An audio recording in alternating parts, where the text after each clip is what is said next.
হাফিজুর রহমান সিদ্দিকী সব কাম পায় না, এই যে বাচ্চাদেরকে মক্তবে পড়ানোর জন্য ভর্তি করায়। এটা মামুলি মনে করবেন না, এটা মামুলি জিনিস নয়, এটা সেই কর্মসূচি ইহুদি খ্রিস্টানরা এবিসিডি সরেয়া সব কিছু শিক্ষার আগে বিসমিল্লাহির রহমানির রহিম শেখাও। অন্য সব শিক্ষার আগে তাকে তোমার রব আল্লাহের নামের সঙ্গে তাকে পরিচিত করো। হে মুসলমান, এটাই হলো আমাদের বিপ্লবের বুনিয়াদ তৈরি করে। কচি হৃদয়ের ভিতরে আল্লাহর কোরআনের তেলাওয়াতের বীজ যখন রোপণ করে দেওয়া হয়, এরপরে তুমি দুনিয়ার তাকে যেখানেই পাঠাও, ইনশাআল্লাহ শিশু বয়সে যেই সন্তান আল্লাহর কোরআনের শিক্ষা গ্রহণ করেছে, নাসার বিজ্ঞানী হয়ে চাঁদের দেশে গেল, তার পক্ষ থেকে আল্লাহর কোরআনের নূর বিচ্ছুরিত হবে ইনশাআল্লাহ। মুহতারাম হাজিরিন, এটা তো কোনো বানানো গল্প নয়, এটা সেই সকল মানুষদের স্বীকৃতি যারা কোরআনের আলোকে কোরআনের আওয়াজকে নিস্তব্ধ করে দেওয়ার জন্য ষড়যন্ত্র করত। তারাও স্বীকার করত যে এই কোরআনের তেলাওয়াতের মধ্যে এমন এক জাদু আছে, কোরআনের তেলাওয়াতের মধ্যে এমন এক জাদুকরী ক্ষমতা আছে যে এটা মানুষকে যখন আকৃষ্ট করা শুরু করে, পৃথিবীর কোন শক্তি তাকে বেঁধে রাখতে পারে না। হুয়াল্লাযী বা'আসা ফিল উম্মিয়্যিনা রাসূলাম মিনহুম ইয়াতলু আলাইহিম আয়াতিহি। এজন্য আল্লাহ পাক রব্বুল আলামিন তার পয়গম্বরকে সর্বপ্রথম সবচেয়ে বুনিয়াদি যেই কর্মসূচি দান করেছেন, সেই কর্মসূচির নাম হলো তেলাওয়াতে কিতাবুল্লাহ। বন্ধুগণ, কোরআনে কারীমের এই তেলাওয়াত, এটা মুসলমানদের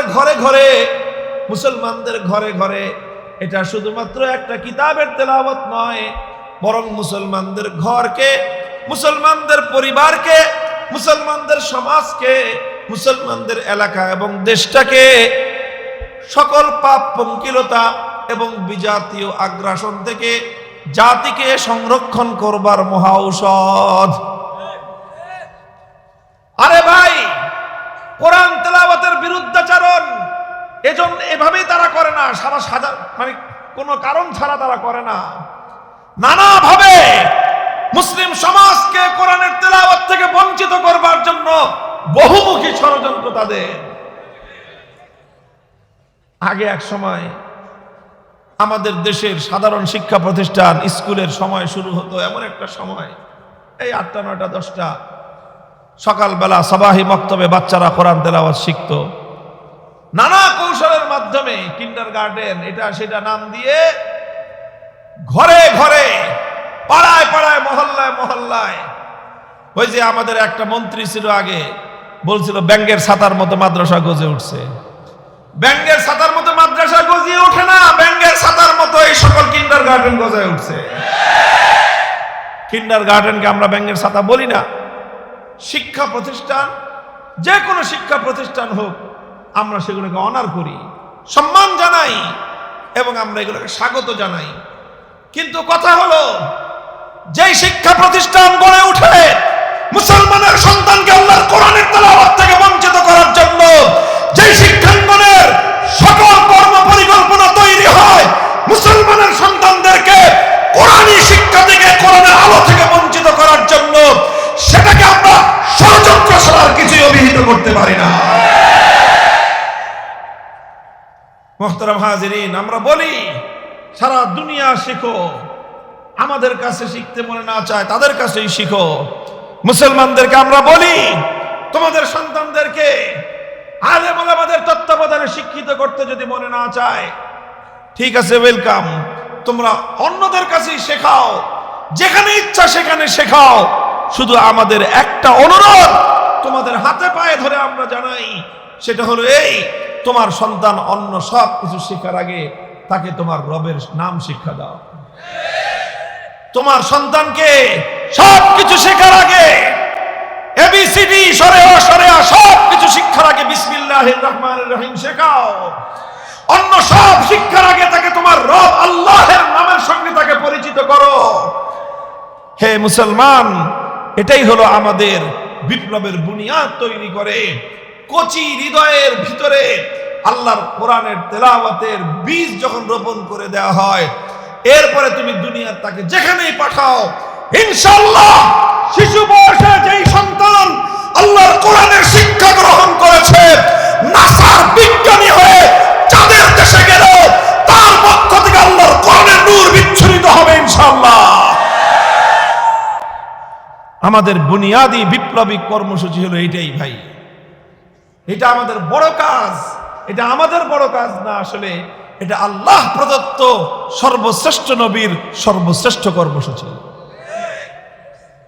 এটা আমি আর আপনি বুঝি না। অনেক সময় আমরা মনে করি এই যে একটা মক্তব চালায় হুজুররা, এই যে হাফিজুর রহমান সিদ্দিকী সব কাম পায় না, এই যে বাচ্চাদেরকে মক্তবে পড়ানোর জন্য ভর্তি করায়, এটা মামুলি মনে করবেন না। এটা মামুলি জিনিস নয়, এটা সেই কর্মসূচি ইহুদি খ্রিস্টানরা তারা তাদের সকল ষড়যন্ত্র এই মুসলমানদের আগামী সন্তানদেরকে কোরআনের শিক্ষা থেকে বঞ্চিত করার জন্য তারা নিয়োজিত করেছে। ইয়াতলু আলাইহিম আয়াতিহি, এই জন্য তেলাওয়াতে কিতাবুল্লাহ এটা এমন একটা জিনিস, যেই ঘরে কোরআনের তেলাওয়াত হয় সেই ঘরের সন্তান সহজে বিপদগামী হয় না। যেই ঘরে কোরআনের তেলাওয়াত হয় সেই সব ঘর থেকে ওসমান হাদিরা জন্ম নেয়। পৃথিবীর সমস্ত বিশ্ববিদ্যালয়ের শিক্ষা থেকে আল্লাহর কোরআনের নূর থেকে বঞ্চিত করতে পারে না। সব শিক্ষা গ্রহণ করার পর আবার তার হৃদয় থেকে আল্লাহর কোরআনের নূর উচ্ছ্বসিত হয়। শুধু তাই সে একা নুরানি আলোকিত হয় তা নয়, গোটা দেশ এবং সমাজ তার কোরআনের আলোয় উদ্ভাসিত হয়ে ওঠে। এই জন্য মুহতারাম হাজিরিন, তেলাওয়াতে কিতাবুল্লাহ এটা এক বৈপ্লবিক কর্মসূচি, এটা একটা ঐতিহাসিক কর্মসূচি। পৃথিবীতে মোকাবেলা করার মতো হাতিয়ার পাশ্চাত্যের কাছে আছে, ইহুদি খ্রিস্টানদের কাছে আছে, আধিপত্যবাদী ভারতের কাছে আছে। সব হাতিয়ার মোকাবেলা করার শক্তি তাদের কাছে আছে, আল্লাহর কোরআনের শক্তির মোকাবেলা করার মতো কিছু তাদের কাছে নাই, কিছু নাই। এই জন্য ওরা এটাকে অ্যাটাক করে, এটার উপর আগ্রাসন চালায়। এই অস্ত্র যেন মুসলমান হাতে তুলে নিতে না পারে, মুসলমানের পক্ষে যেন আল্লাহর কোরআনের এই শক্তি যেন পুঞ্জীভূত না হয়, এটাই তাদের ষড়যন্ত্রের মূল জায়গা।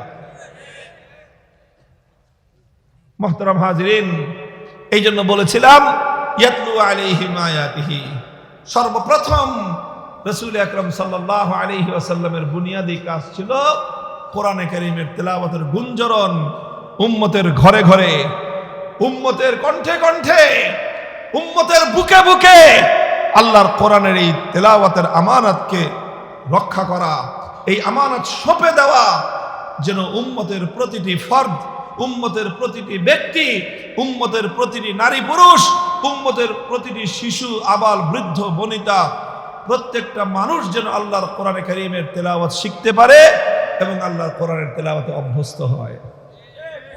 বলেন আজ মুসলমানরা সবচেয়ে বেশি যে জিনিসটা থেকে বঞ্চিত হয়েছে, মুসলমানদের ঘরে রাত 12টা-1টা পর্যন্ত টিভি চলে, গান বাদ্য হয়, ধুমধারাক্কা সমস্ত বিনোদনের আয়োজন চলতে থাকে, নর্তকীরা নাচতে থাকে, টেলিভিশনের পর্দায় গায়িকাদের গান চলতে থাকে, আর মুসলমানদের ঘরগুলো, অনুষ্ঠানগুলো উম্মাতাল নাচ গানে উত্তাল হয়ে ওঠে। মুসলমানদের ঘরগুলো সকাল বেলায় ঘুমে বিভোর হয়ে থাকে, মরা লাশ যেরকম কবরস্থানে শুয়ে থাকে, প্রতিটি মুসলমানের ঘর সকাল বেলার দীর্ঘ একটা সময় মরা লাশের মতো পড়ে থাকে। একটা ঘর থেকে আল্লাহর কোরআনের তেলাওয়াতের আওয়াজ শোনা যায়।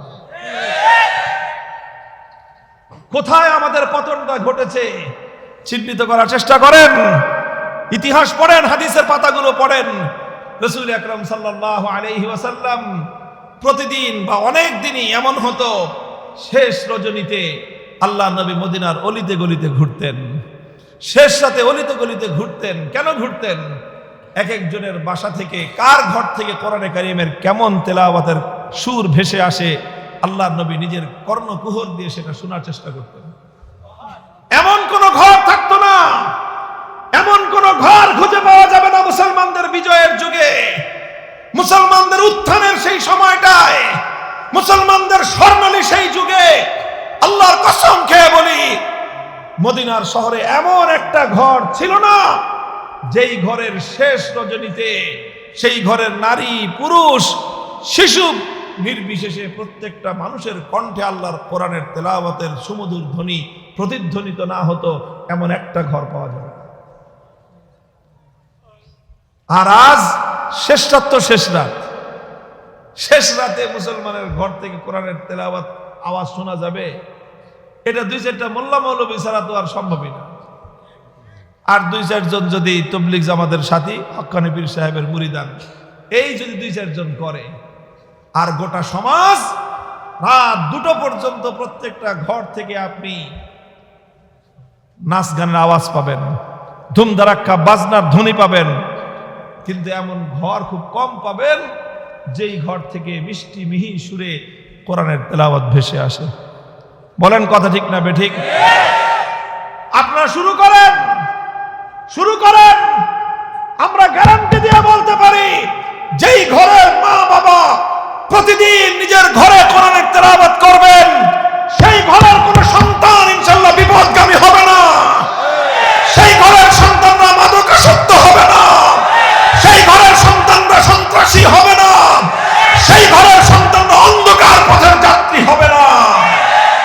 সেই ঘর থেকে ইনশাআল্লাহ শরীফ ওসমান হাদির জন্ম হবে। কোরআনের তেলাওয়াতকে জাগ্রত করেন, সমাজ বদলে যাবে ইনশাআল্লাহ। ইয়াতলু আলাইহিম আয়াতিহি ওয়া ইউআল্লিমুহুমুল কিতাব। আল্লাহর পয়গম্বরের 2 নম্বর কর্মসূচি ছিল কি? তালিমে কিতাব। 1 নম্বর ছিল তেলাওয়াতে কিতাব, 2 নম্বর ছিল তালিমে কিতাব। তালিমে কিতাব মানে কি? মানে হলো তেলাওয়াত তো করবে কম্পালসারি, প্রত্যেকেই, এভরিওয়ান। তেলাওয়াতে কিতাবুল্লাহ থেকে এক মুসলমানও বঞ্চিত হবে না।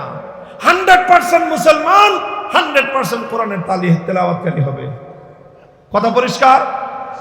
ছেলে হোক মেয়ে হোক, ছেলে হোক মেয়ে হোক। আরে ভাই, ওলামায়ে কেরাম কি করবে বলেন? যত রকম আয়োজন থাকতে পারে মুসলমানের সন্তানকে কোরআনের তেলাওয়াত শিক্ষার জন্য আলেম ওলামারা সব রকম ব্যবস্থা করেছে। আজকাল ওলামায়ে কেরাম মেহনত করে আফটার স্কুল মাকতাব করেছে। বাচ্চাদেরকে স্কুলে পড়ান, আপনার স্কুল টাইমের সাথে শিডিউল ঠিক রেখে 1 ঘন্টার জন্য বাচ্চাকে আফটার স্কুল মাকতাব নামে সারা দেশব্যাপী এক বিপ্লবী কর্মসূচি চলছে আলেম ওলামাদের নেতৃত্বে। 1 ঘন্টা সময় দেন আপনার বাচ্চাকে। প্রত্যেকটা এলাকা এলাকা আফটার স্কুল মাকতাব করে উঠেছে, ওখানে দেন না 1 ঘন্টা। আপনার ছেলে স্কুলে পড়ুক, তারপরে কলেজে পড়বে, ভার্সিটিতে পড়বে, সারা দুনিয়া জয় করবে। আফটার স্কুল মাকতাব 1 ঘন্টা পড়বে, অথবা সবাহি মাকতাব 1 ঘন্টা পড়বে। আর এখন তো আলহামদুলিল্লাহ প্রতিটি মাদ্রাসায় এমন আধুনিক কারিকুলামে আমরা বাচ্চাদেরকে পড়াচ্ছি। এই যে মাদ্রাসা আপনারা দেখলেন এখন প্রদর্শনী,